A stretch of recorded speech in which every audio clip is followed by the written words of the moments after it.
Hello students, welcome to EPG Pathshala. I am Dr. Ajit Kumar Mahapatra from the Department of Physics and Astrophysics, University of Delhi, Delhi, India. Today we are going to discuss about a module named as Instrumentation for Fluorescence Spectroscopy, and that belongs to the chapter named Luminescence under the paper Characterization of Materials 2. So students, let us see what we are going to learn in this module. First, we will learn about the fluorescence spectrometers that provide a tool for analyzing the spectral distribution of the emitted light from the sample, and we will learn about the instrumentation for spectrofluorometry, and lastly we will learn about the application of the spectrofluorometry. The instrumentation provides tool to measure the realistic data of an experimental process. The successful capturing of the experimental events require understanding the instrumentation and implementation of techniques for recording high sensitive signals from a process with high signal to noise ratio. The quantification of the actual data from many potential artifacts that can distort the experimental data is the main aim of a perfect instrumentation. The fluorescence of a material can be measured by fluorescence spectroscopy that detects and records the amount of fluorescence light with high sensitivity. The device that measures the fluorescence are called fluorometers. Spectrofluorometric methods of analysis are the most commonly analytical techniques. The ability of the instrumentation, that the simplicity of the procedure, sensitivity, the selectivity, precision, accuracy, and speed of the technique still makes the spectrofluorometric methods attractive. These features make fluorescence spectroscopy an attractive technique as compared to other forms of optical spectroscopy or other analytical techniques such as chromatography and electrophoresis. The fluorescence spectroscopy has been used widely as a tool for quantitative analysis, characterization, and qualitative control the pharmaceutical, environmental, agriculture, nanotechnology, and biomedical fields. In this lecture, we will discuss the properties of the individual components in a spectrofluorometer and how these properties affect the observed spectral data. These instrumental factors and the optical density, turbidity can affect the excitation and emission spectra as well as the measurement of fluorescence lifetimes and anisotropies. Specific examples are given to clarify these effects and rectify the raw data for recording the original fluorescence data by introducing some technical filters. Light of a specific energy is identified in terms of its wavelength lambda, frequency nu, or wave number. The usual units of wavelengths are nanometers, and wave numbers are given in the units of centimeter inverse. The wavelengths and wave numbers are easily interconverted by taking the reciprocal of each value. Generally, The fluorescence spectra are presented in the wavelength or wave number scale. Let us discuss about the fluorescence spectra. When light is incident on a fluorescent material, it excites electrons to a higher energy level. The fluorophore remains in the lowest vibrational level of the excited electronic state for a period of time which is about nanoseconds, generally termed as the fluorescence lifetime, and then come back to its ground state with the emission of a photon of larger wavelength than the incident light.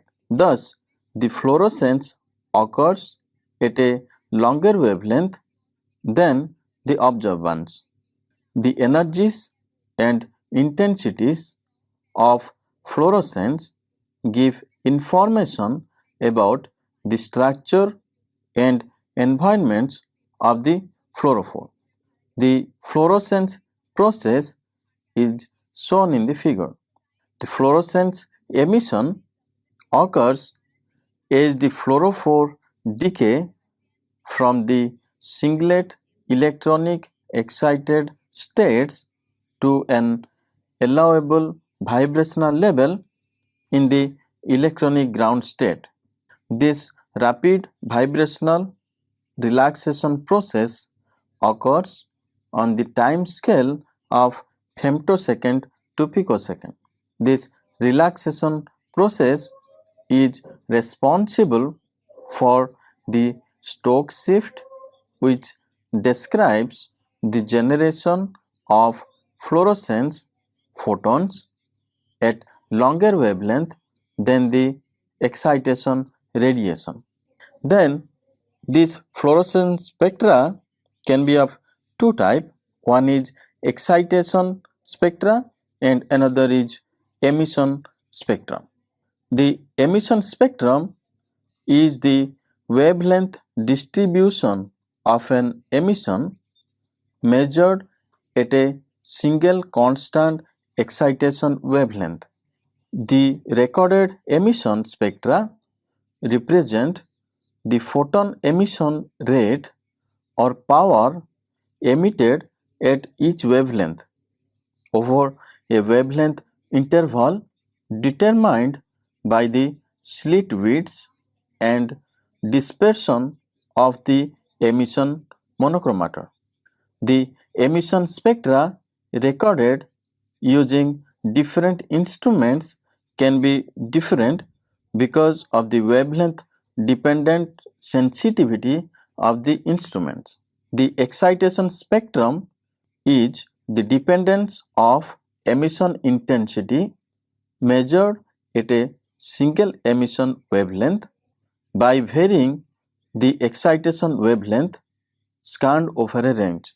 This would represent the relative emission of the fluorophore at each excitation wavelength. For most fluorophores, the quantum yields and emission spectra are independent of excitation wavelength. As a result, the excitation spectrum of a fluorophore can be superimposable on its absorption spectrum.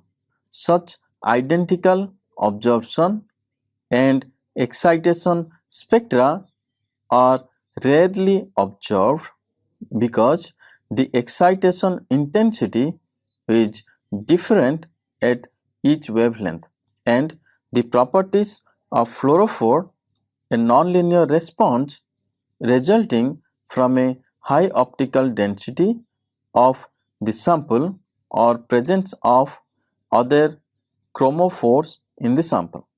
Fluorometer. The fluorescence spectrometers provide a tool for analyzing the spectral distribution of the emitted light from the sample. The fluorescence emission spectrum includes either a continuously variable interference filter or monochromator. In more advanced instruments, the monochromators are provided for both the selection of exciting light and to detect the sample emission. Such instruments are also capable of measuring the variation of emission intensity for the fluorescence excitation spectrum. Generally, fluorescence spectrometers use double beam optics to compensate power fluctuations in the source. The technique includes the measurement of the fluorescent emission at a right angle to the incident beam.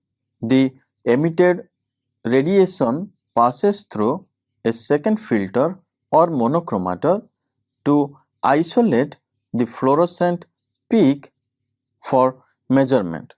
The reference beam passes through an attenuator to reduce its power to that of the fluorescent radiation. The optical paths of the excitation and the detection light paths are along the orthogonal axis.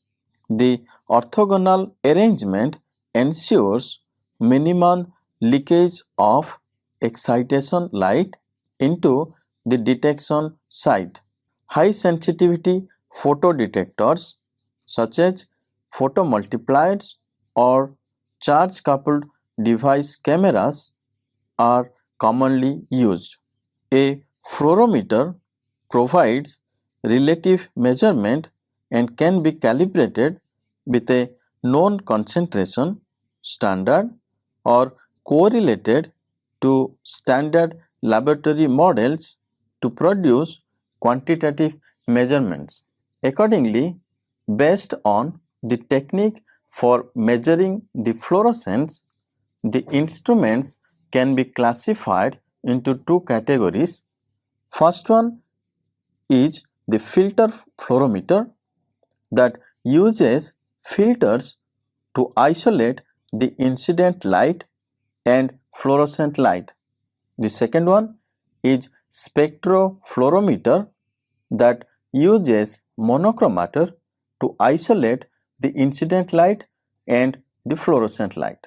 First, let us study about the filter fluorometer. It measures the ability of a sample to absorb light at particular wavelength and emit light at a longer wavelength. It is a good choice when sensitive quantitative measurements are desired for specific compounds. The comparative ease of handling and low cost make filter fluorometers ideal for detecting routinely the measurements. A typical fluorometer includes a light source, a specimen chamber with integrated optical components and high sensitivity detectors, and the schematic diagram of the arrangements are shown in the figure. In the spectrofluorometer, most spectrofluorometers record both the excitation and emission spectra. The resolution is obtained with changeable fixed slits. The advantage of spectrofluorometers is that they allow for varying wavelength selection. The operator can scan a substance over a range of wavelengths. There is also a disadvantage of spectrofluorometer that it is several times as costly as filter fluorometer and can only provide moderate sensitivity and specificity. And the block diagram for the spectrofluorometer are shown in the figure. For research purposes, the spectrofluorometer with optical sensitivity and specificity, that containing monochromators with continuous variable slits and a broad wavelength range of 200 nanometer to 1000 nanometer have been preferred. Such instruments have dual excitation or dual emission monochromators for increasing sensitivity and reducing stray light. The instrument fluorometer contains several components, and the main components are light sources, dispersive elements that contain filters or monochromators, and detectors. So, let us study more details about these components. The typical fluorometer instruments that include the basic items of a source of light, a specimen chamber with integrated optical components and sample holder, and also contain a high sensitivity detector. First, let us see about the light sources. The first component of the fluorescence spectroscopy is a light source. It is used to excite the molecule to higher excited state, from which they will lose their energy in the form of fluorescence. Generally, the source must be more intense than that required for UV visible absorption spectroscopy, and the magnitude of the radiation emitted is directly proportional to the power of sources. So, a number of light sources can be used to excite the molecule, and the sources are incandescent lamp, arc lamp, laser, mercury vapor lamp, and photodiodes. Different light sources can be used because they provide different irradiation for fluorescence because of different wavelength of radiated energy, such as laser can provide light of wavelength under 0.01 nanometer that provides an immense amount of energy for fluorescence.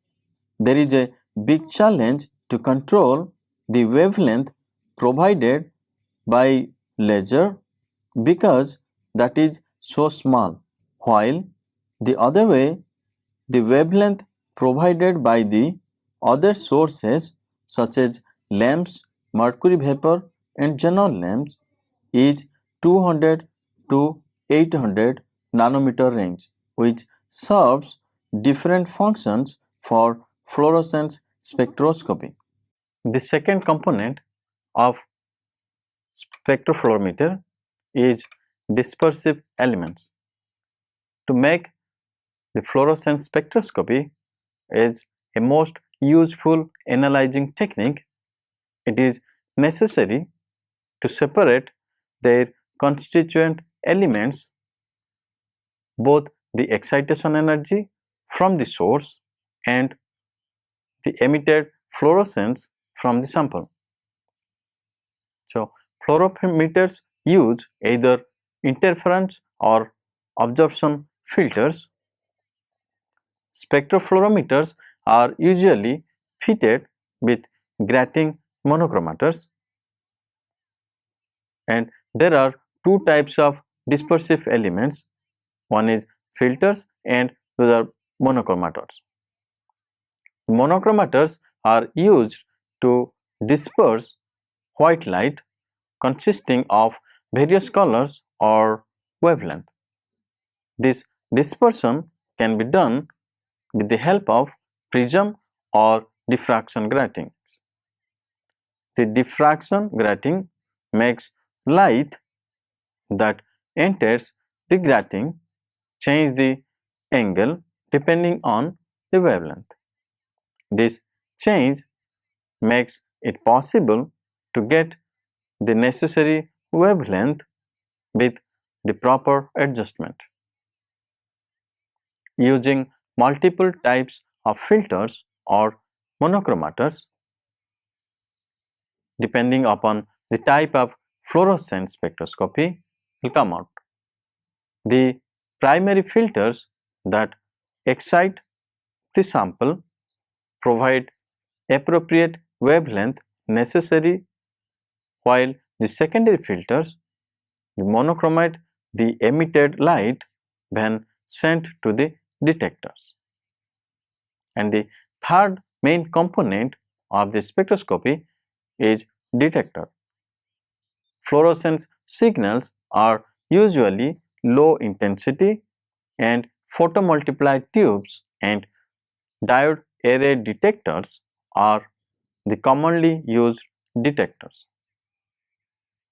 Fluorescence spectroscopy measures optical signals using two types of detectors, single and multiple channel detectors.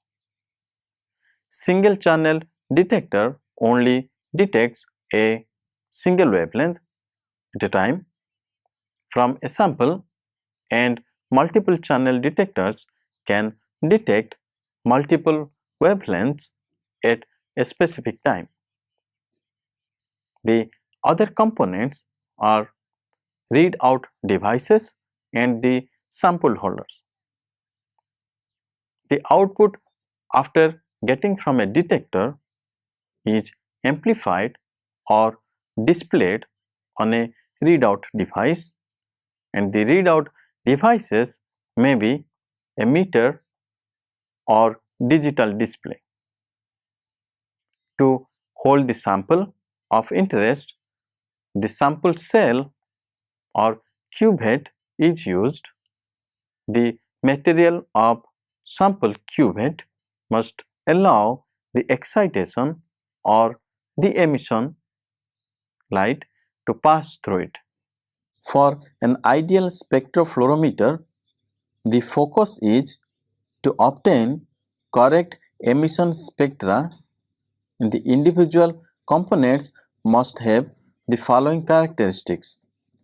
First, the light source must give a constant photon output at all wavelengths.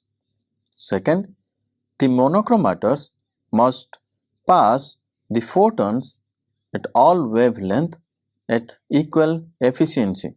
Third, the efficiency of monochromators must be independent of polarization. And fourth, the detector must detect photon at all wavelengths with equal efficiency.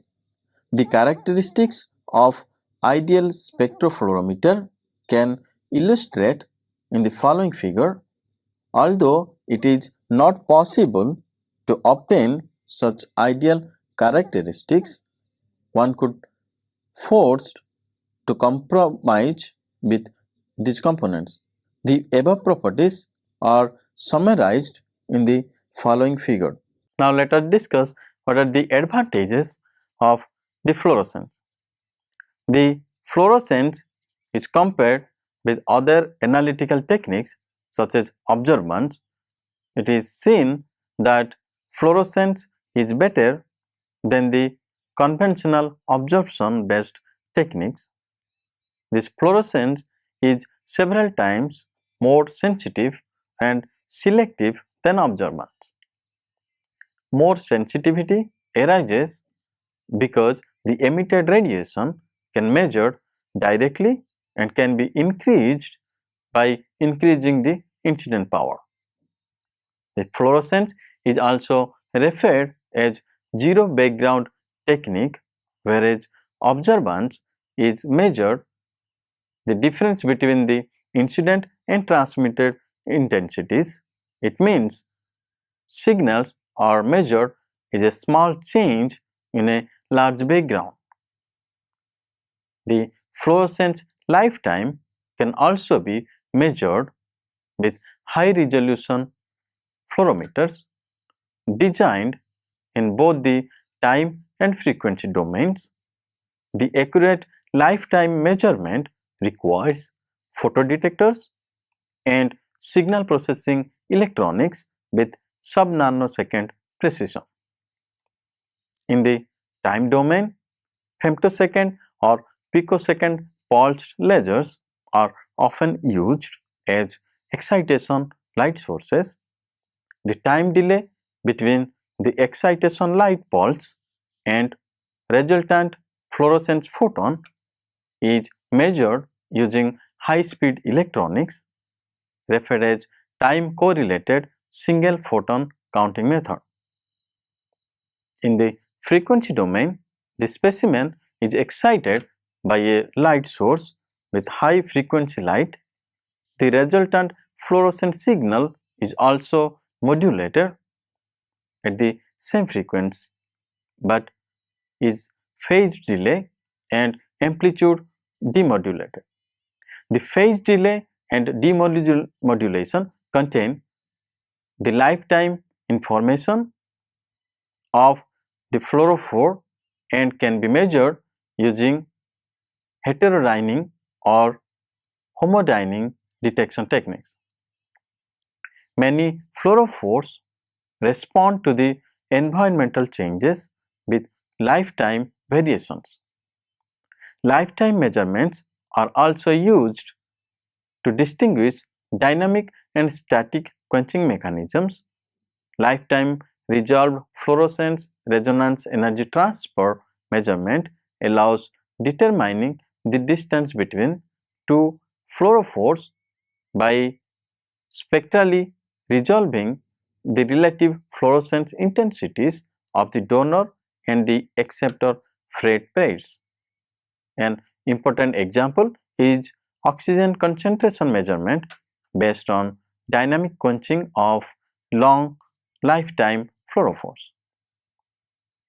For polarization measurements, the polarizer are inserted into the excitation and emission light paths.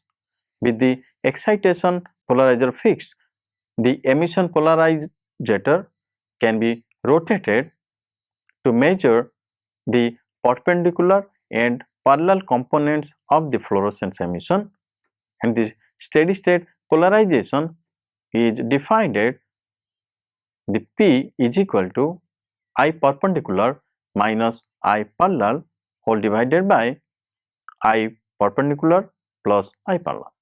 The fluorescence spectroscopy is used for various applications such as first one, laser induced fluorescence spectroscopy for cancer diagnosis of human tissues.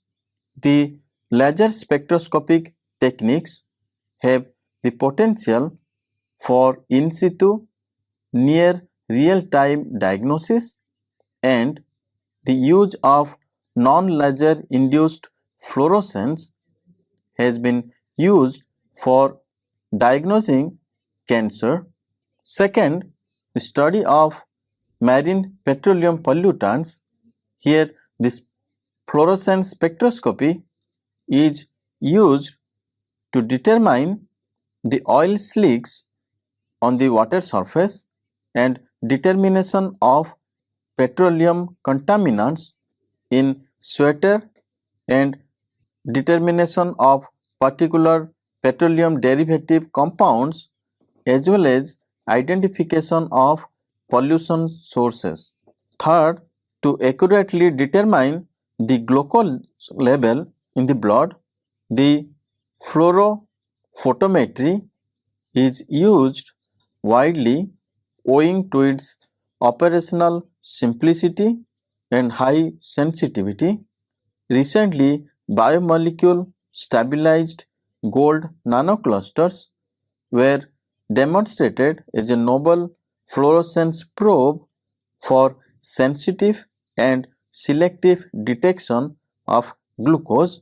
Also, spectrophotometry is used to study the biological structure and functions. Here, the fluorescence spectrum is highly sensitive to the biochemical environment of the fluorophore, and the fluorophores have been designed such that their spectra change as a function of the concentration of metabolites such as pH and calcium.